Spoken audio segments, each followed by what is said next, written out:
5 महीनों से ज्यादा की जंग में इस वक्त ट्रंप बुरी तरह से फंस गए हैं। एक तरफ हॉर्मुज पर ईरानी गदर है तो वहीं दूसरी तरफ अमेरिका के बेहद महंगे और एडवांस MQ-9 ड्रोन को ईरानी सेना और हुथी लड़ाके कीट पतंगों की तरह हवा में मार रहे हैं।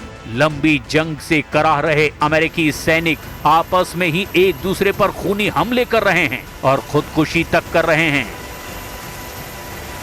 ईरानी मीडिया तंजीम न्यूज और मेहर न्यूज ने दावा किया कि अमेरिका का विमान वाहक युद्धपोत USS अब्राहम लिंकन जंग के मैदान से भाग रहा है क्योंकि उस पर मौजूद 5000 अमेरिकी नौसैनिक भारी तनाव और डिप्रेशन का शिकार हो चुके हैं। फारस की खाड़ी और हॉर्मुज में इस वक्त 21वीं सदी का सबसे भीषण सैन्य दलदल बन चुका है। कूटनीतिक गलियारों में एक ही चर्चा है, हॉर्मुज के ट्रैप में डोनाल्ड ट्रंप का प्रशासन पूरी तरह से उलझ गया है। ईरान के रणनीतिकारों ने साफ कर दिया है कि ये कोई 2-4 दिन की झड़प नहीं बल्कि एक लंबी थका देने वाली जंग है। खुफिया रिपोर्ट्स और ईरानी सैन्य कमान के बयानों का दावा है कि तेहरान ने 2029 तक युद्ध जारी रखने की तैयारी कर रखी है। ईरान का मानना है कि हॉर्मुज से दुनिया के 20% कच्चे तेल का रास्ता रोककर वो अमेरिकी अर्थव्यवस्था और वॉशिंगटन के सैन्य दबदबे को धीरे धीरे घुटने पर ले आएगा। कुल मिलाकर ईरान युद्ध ट्रंप के लिए कोड़ में खाज बन चुका है, जहां सिर्फ और सिर्फ अमेरिका को भारी नुकसान हो रहा है।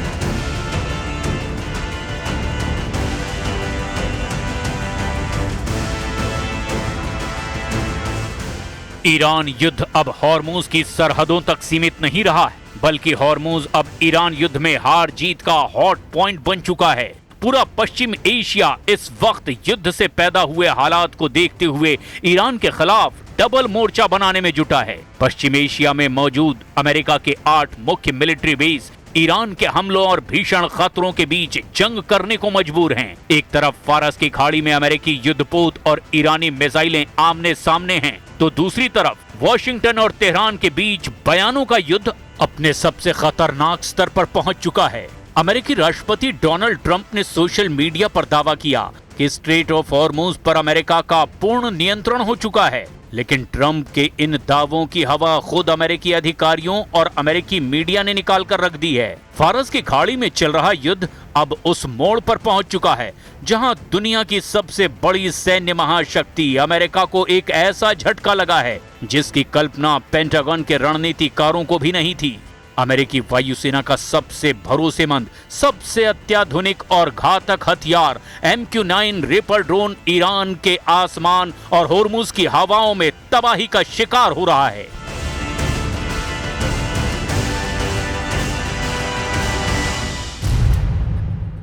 वॉशिंगटन पोस्ट की एक सनसनीखेज रिपोर्ट के मुताबिक ईरान के साथ जारी इस जंग में अमेरिकी सेना ने अब तक अपने कुल MQ-9 रिपर ड्रोन बेड़े का लगभग 1/4 हिस्सा यानी 25% गंवा दिया है।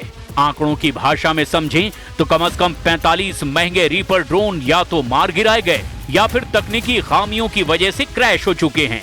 ये नुकसान केवल एक ड्रोन का गिरना नहीं बल्कि अमेरिका के 1.3 अरब डॉलर यानी लगभग 11,000 करोड़ रुपए से ज्यादा के सैन्य साजो सामान का धू धू कर जल जाना है।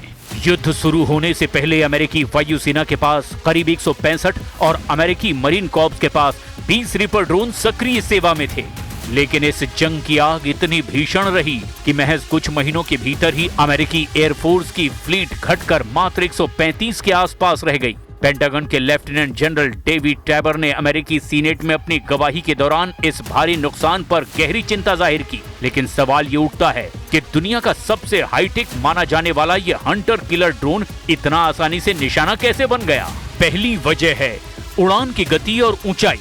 MQ-9 रिपर एक प्रोपेलर चालित ड्रोन है। ये बहुत तेज गति से नहीं उड़ता और जासूसी के लिए इसे अक्सर कम ऊंचाई पर मंडराना पड़ता है।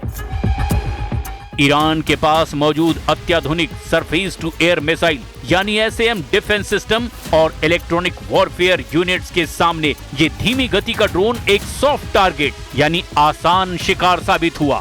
दूसरी वजह है संचार का टूटना। अधिकारियों के मुताबिक सभी 45 ड्रोन मिसाइलों से नहीं गिराए गए। ईरानी सेना के उन्नत इलेक्ट्रॉनिक जैमर्स ने अमेरिकी ऑपरेटर्स और ड्रोनों के बीच सैटेलाइट लिंक को काट दिया। जिससे कई ड्रोन बेकाबू होकर समंदर और रेगिस्तान में क्रैश हो गए। हर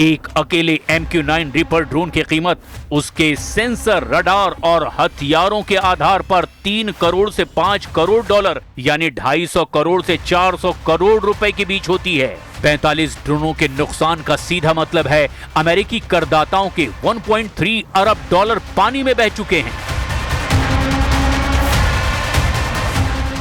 लेकिन बात सिर्फ ड्रोनों की बर्बादी तक सीमित नहीं है। ये संकट अमेरिकी रक्षा भंडार के एक बहुत बड़े खालीपन को उजागर कर रहा है। ईरान युद्ध के शुरुआती दौर में ही अमेरिकी सेना ने अपनी आक्रामक और रक्षात्मक क्षमताओं का बेहिसाब इस्तेमाल किया।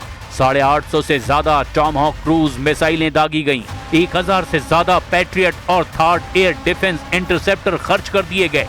नतीजा ये हुआ कि अमेरिकी सैन्य कमांडरों को अपनी रणनीति में बदलाव करने के लिए मजबूर होना पड़ा। जिस रफ्तार से मिसाइलें और इंटरसेप्टर दागे जा रहे हैं, उस रफ्तार से अमेरिकी रक्षा उद्योग उनका निर्माण और सप्लाई नहीं कर पा रहा है। हथियारों और ड्रोनों के इस भयंकर नुकसान ने अमेरिकी राष्ट्रपति डोनाल्ड ट्रंप के सामने एक बड़ा राजनीतिक और रणनीतिक धर्म संकट खड़ा कर दिया है। 45 ड्रोनों का नुकसान, युद्धपोत पर मंडराता संकट और 2029 तक खींचने वाली जंग, हॉर्मूज के इस ट्रैप ने साफ कर दिया है कि केवल सैन्य ताकत से जंग अब नहीं जीती जा सकती।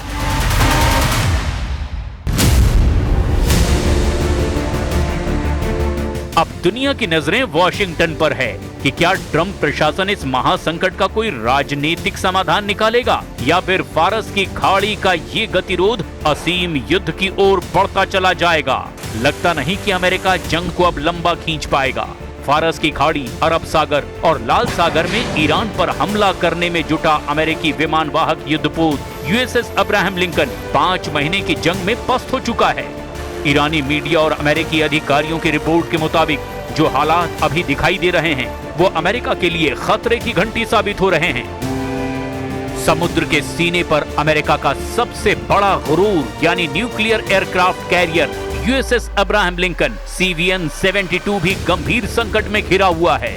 हालिया आधिकारिक मिलिट्री लॉग्स और नौसैनिक आंकड़ों ने खुलासा किया कि USS अब्राहम लिंकन को ओमान की खाड़ी से हटाकर अरब सागर की ओर पीछे धकेला गया है। ईरान की तटीय एंटीशिप मिसाइलों और सुसाइड ड्रोनों की रेंज से खुद को बचाने के लिए पेंटागन को ये रणनीतिक कदम उठाना पड़ा है। बात सिर्फ सुरक्षा की नहीं, 260 से ज्यादा दिनों तक लगातार समंदर में तैनात रहने की वजह से युद्धपोत पर तैनात 5000 से ज्यादा अमेरिकी सैनिकों में अब भारी मानसिक तनाव और आत्महत्या के प्रयास के साथ साथ बुनियादी रसद की कमी भी दर्ज की गई है। सीनेट समिति ने पेंटागन से जवाब तलब किया कि एक विशालकाय युद्धपोत को सीमा से ज्यादा घसीटने की वजह से अमेरिकी नौसेना किस मोड़ पर आकर खड़ी हो गई है।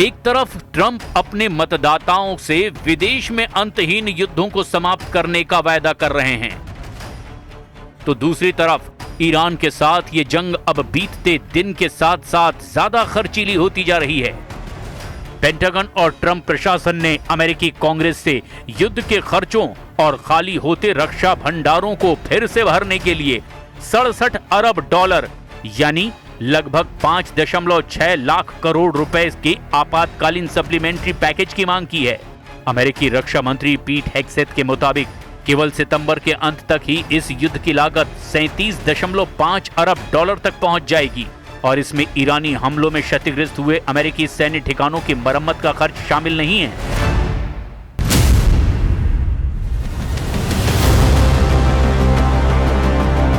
पश्चिम एशिया यानी मिडिल ईस्ट एक ऐसी भयावह आग की चपेट में है जिसकी लपटें अब सिर्फ तेहरान या तेल अवीव तक सीमित नहीं हैं। ईरान ने एक ऐसी धमकी दे दी है जिसने खाड़ी देशों की रातों की नींद हराम कर दी है। तेहरान का संदेश बिल्कुल साफ है, बेहद तीखा है कि अगर ईरान पर हमला हुआ, अगर उसकी तेल और परमाणु ठिकानों को निशाना बनाया गया तो पूरा अरब ही आग में भस्म कर देंगे। गल्फ कंट्रीज यानी सऊदी अरब, संयुक्त अरब अमीरात यानी यूएई, कतर और कुवैत, इन सभी देशों के ऊर्जा केंद्रों पर ईरान की मिसाइलों की सीधी नोक है। दुनिया के सबसे बड़े तेल और गैस ढांचों को तबाह करने की चेतावनी दी जा चुकी है।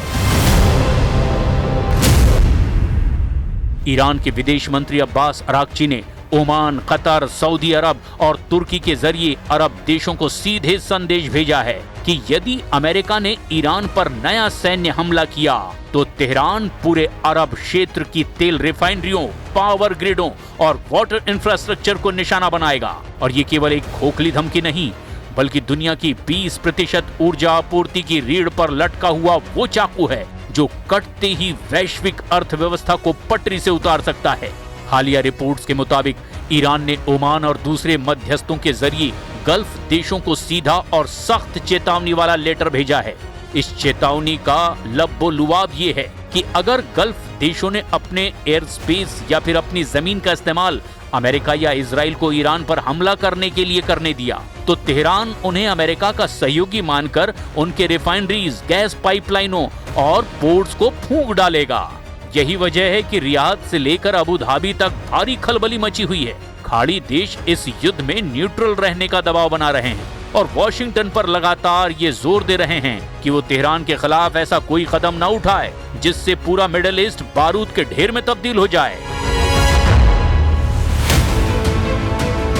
अब ऐसे हालात में देखना ये होगा ईरान को अमेरिका काबू कैसे कर पाता है। क्या ईरान पर नए आर्थिक प्रतिबंध ईरान को तबाह कर पाएंगे या नहीं, या फिर अरब देशों पर ईरान बड़ा हमला करेगा।